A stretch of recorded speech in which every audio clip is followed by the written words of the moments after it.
জয় গুরু সবাইকে। আজকে আমার আলোচনার টপিকস হলো তথাকথিত ধর্মাচরণ আর হচ্ছে সৎসঙ্গ। তথাকথিত ধর্মাচরণ বলতে সনাতনীরা ধর্মের আচরণগত যে যে বিষয়গুলো করে বা ধর্মানুশীলনের জন্য যে যে বিষয়গুলো করে আমি সেগুলোকেই বলছি। সেখানে দেখা যাচ্ছে আহ যে তারা ধর্ম মনে করে আহ ডাবের জল দেওয়া, দুধ দুধ ঢালা, তারপর হচ্ছে কোথাও একটা সুতা বেঁধে দেওয়া, হ্যাঁ, কোথাও একটা প্রসাদ দিয়ে আসা, একটা কুকুরকে প্রসাদ দেওয়া, হুম, এরপর হচ্ছে কোথাও একটা অন্ন স্তূপ করে রাখা। এই ধরনের কতগুলো বাহ্যিক আচরণকে অনেকে ধর্ম মনে করে বা ধর্মানুশীলন মনে করে। আর সৎসঙ্গ কিন্তু এর থেকে একটু ব্যতিক্রম। সৎসঙ্গ কিন্তু এই ধরনের কোনো কিছুই করে না। সৎসঙ্গীরা বলে বা ঠাকুর অনুকূলচন্দ্র যে নির্দেশনাগুলো দিয়ে গেছেন সেগুলো হয়তো সৎসঙ্গীরা পালন করে। তো সৎসঙ্গীরা প্রথমত কি করে, যথাসময়ে দীক্ষা নিতে হবে, 12 বছরে দীক্ষা নিতে হবে, এবং সৎসঙ্গী পরিবারের সন্তানদেরকে 12 বছরে দীক্ষা দেওয়া হয়, এবং দুবেলা প্রার্থনা করা হয়। দুবেলা প্রার্থনা করা সকালে এবং সন্ধ্যায় যথাসময়ে, তাও নির্দিষ্ট টাইমে।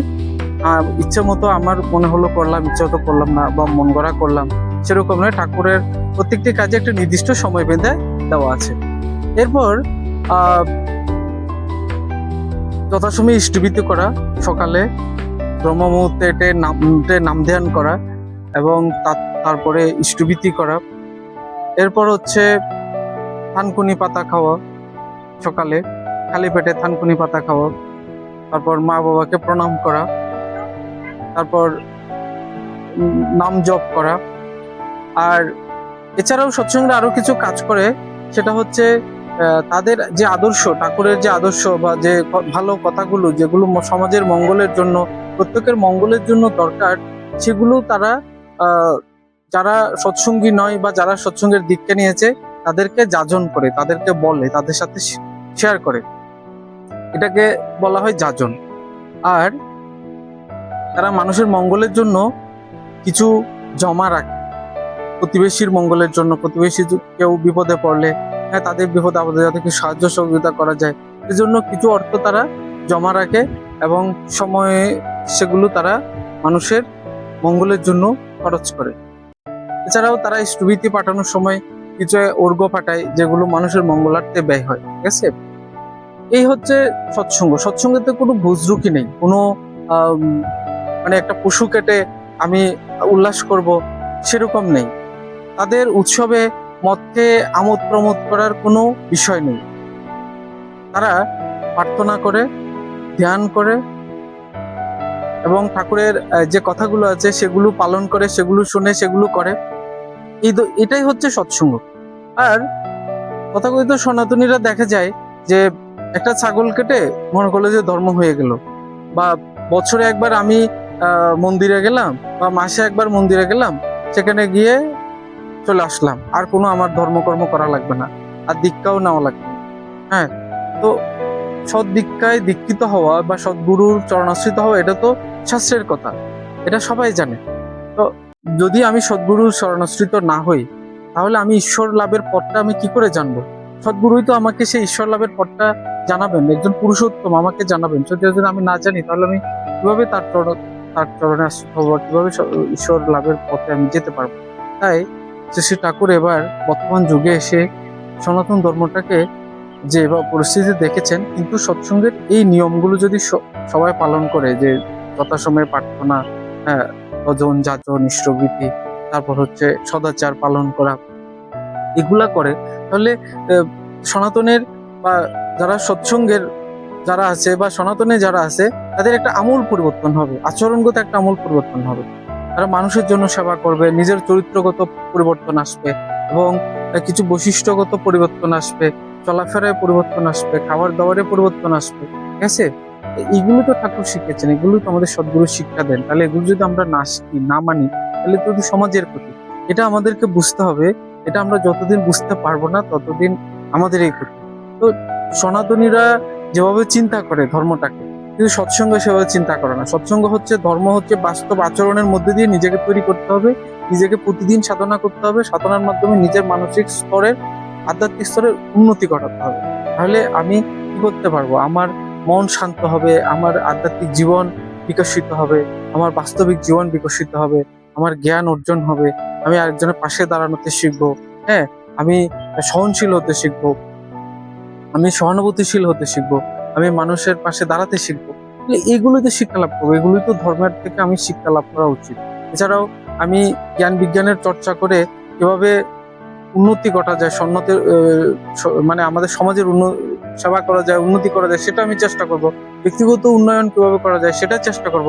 এটাই তো আমাকে ধর্ম শিক্ষা দেয়। এটা যদি না দেয় তাহলে সেটা কিভাবে ধর্ম হলো? সেটা বাস্তব ধর্ম হতে পারে না।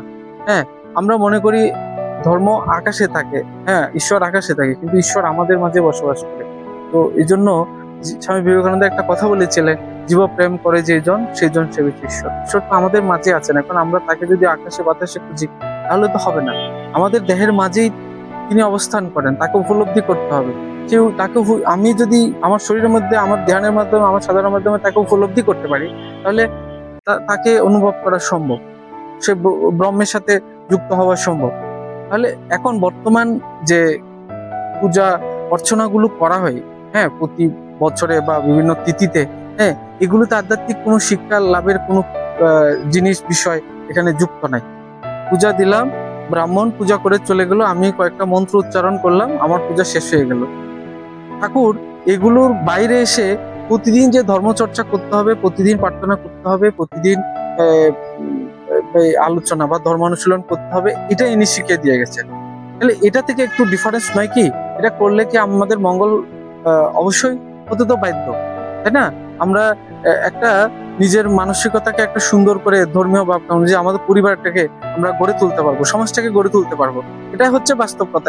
এটা থেকে যদি আমরা দূরে সরে যাই, আমরা যদি একটা কিছু আজগুবি নিয়ম কানুন পালন করে চেষ্টা করি, তাহলে কিন্তু বাস্তব ধর্ম থেকে আমরা দূরে সরে যাব। তাই ঠাকুর বলেছেন, পূজা পাঠ তুই যতই করিস, ফুল তুলসী গঙ্গা জলে, অনুশীলনী কৌশল ছাড়া ফল হবে না কোনো কালে। তাহলে আমি যদি অনুশীলনী কৌশল না করি, আমি পূজা পাঠ দিয়ে চেষ্টা করি যে আমার অনুশীলন করা, তাহলে হবে না। আমি কিছু ফুল তুলসী গঙ্গা দিয়ে পূজা চলে আসলাম, তাহলে তো আমার ধর্ম হয়ে গেল না। ধর্মটা বাস্তব জীবনে ফুটে তুলতে হবে, বাস্তব আচরণে ফুটে তুলতে হবে। তাই বলছে, আমার অনুশীলনী কৌশল ছাড়া ধর্ম কখনো বাস্তব হতে পারে না। আমার অনুশীলনী কৌশল লাগবে, আমার অনুশীলন করতে হবে, আমার জীবন চলনার যে কৌশলগুলো, যে সুস্থ থাকা যায়, ভালো থাকা যায়, সেগুলো আমাকে অর্জন করতে হবে। আরেকটা কথা ঠাকুর বলেছেন, দেবতার পায়ে মাথা ঠুকে পাখিতে চাষ পাগাতে মাল, দেবতা কি তোর এতই পাগল, পাখি দেখেও নয় সামাল। আমরা বছরে একবার গিয়ে দেবতার পায়ে মাথা ঠুকে আসলাম, হ্যাঁ, একবার গিয়ে সেই কৈলাস পর্বতে গিয়ে মাথা ঠুকে আসলাম, একবার গিয়ে দমোদরের এখানে একটা গিয়ে মাথা ঠুকে আসলাম, একবার গিয়ে যে পাহাড়ের চূড়ায় গিয়ে মাথা ঠুকে আসলাম, আমার ধর্ম হয়ে গেল, তা কিন্তু নয়। সেটা কিন্তু বাস্তব ধর্ম হতে পারে না কখনো। সেটা হয়তো আমি তীর্থে গেলাম একবার আমার মানসিক শান্তির জন্য, সেটা গিয়েছি, সেটা ঠিক আছে। কিন্তু ঠাকুর বলছেন, এই দেবতার ভয়ে মাথা ঠুকে, আমি তো দেবতার ভয়ে মাথা ঠুকলাম, আমি ফাঁকি দিয়ে, হ্যাঁ, সব কায়দা করে অর্জন হয়ে গেল, সেটা কিন্তু নয়। সেটা কিন্তু ইতিহাস সেটা বলে না, বাস্তব ধর্ম সেটা বলে না। আমি যদি সঠিক আচরণ না করি, সঠিক শিক্ষা লাভ না করি, সঠিক অনুশীলন না করি, তাহলে আমার সঠিক পরিবর্তন আসবে না, মানসিক পরিবর্তন আসবে না, হ্যাঁ, আমার ব্যক্তিগত আচরণে কোনো পরিবর্তন আসবে না। আমি মদ খাই, গাঁজা খাই, খারাপ কাজ সবগুলো করি, এরপর দেবতার পায়ে মাথা ঠুকে গেলাম, বললাম, হে ভগবান আমাকে ক্ষমা করে দাও, আমি মুক্ত হতে চাই। তাহলে এই যে অনুশোচনাটা আসার পরে আমাকে সে অনুযায়ী চলতে হবে, প্রতিনিয়ত তাকে অনুসরণ করতে হবে, প্রতিনিয়ত সৎ পথে থাকার চেষ্টা করতে হবে, তাহলে সেটা বাস্তব অনুশীলন হবে, বাস্তব ধর্ম হবে। আমি এটুকুই বলতে চাচ্ছিলাম, ধর্মটা প্রতিদিন অনুশীলন করতে, প্রতিনিয়ত অনুশীলন করতে হবে, প্রতি মুহূর্তে আমার সেই সৎ পথ, সৎ চিন্তার মধ্যে থাকতে হবে, তাহলে ধর্মটা বাস্তব রূপে আমাদের কাছে ধরা দেবে। নাহলে বছরে একবার গিয়ে ফুল তুলসী দিয়ে আসলাম, একটা ছাগল বলি দিলাম, হ্যাঁ, একটা নাচানাচি করে আসলাম, এটা ধর্ম হতে পারে না, বাস্তব ধর্ম এটা কখনোই নয়। তাই সৎসঙ্গ এই বাস্তব ধর্মটা এখন মানুষকে শেখাচ্ছে। অনেকের হয়তো সেটা খারাপ লাগছে, কিন্তু সৎসঙ্গ সেটাই করছে, যেটা বাস্তব, যেটা প্রতিনিয়ত করা উচিত, প্রতিদিন করা উচিত, হ্যাঁ, এবং প্রতিনিয়ত প্রতিবেশীর সাথে সবাইকে নিয়ে করা উচিত। সৎসঙ্গ সেটাই করছে। তো আপনারাও আপনাদের মতামতটা জানাবেন, আসলে বাস্তবতাটা কি, আপনাদের কেমন লাগলো। কথাটা মানে এই মতামতটা কিরকম, আপনাদের মতামত জানাবেন। আর লাইক কমেন্ট শেয়ার করে আমাদের পাশে থাকবেন, আর আমার চ্যানেলকে সাবস্ক্রাইব করে আমাদের পাশে থাকবেন। ধন্যবাদ সবাইকে। জয় গুরু।